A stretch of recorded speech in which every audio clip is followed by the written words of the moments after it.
xolam bitta narsa aytganlar. Menga qiz topilguncha 1 yil vaqt ketgan. Akam bilan men to'yim qo'shaloq bo'lish kerak bo'lgan. Akamga 3,5 oy 4 oyda topilgan. Menga qidirilgan. Bormagan joyimiz qolmagan. Mana shunda daftarimiz, spiskamiz bo'lardi. Har kuni bitta joyga borardik. 7 oy qidirganmiz, topilmagan. Keyin xolam bitta narsa aytganlar, bitta narsani aytasan ixlos bilan aniq topiladi deganlar. Hayron bo'lganman endi. 7 oy topilmagan narsa qanaqa aniq topiladi? Bitta oila moshinaga muhtoj bo'lib yurgan ekan. Xolam ularga ham aytganlar shu narsani.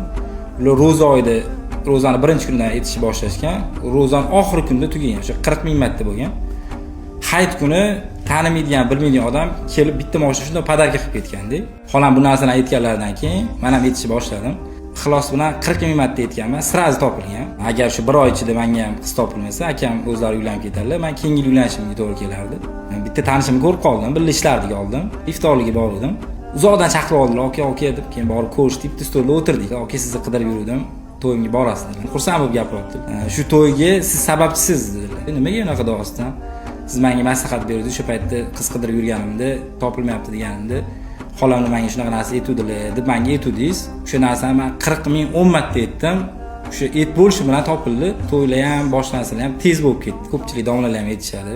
Bu 40 ming marta deyotgan narsam istig'for aka. Bu narsani qarzi bor, ishi yurishmayotgan, uylanmoqchi bo'lib yurgan odamni ko'rishni xohlayman.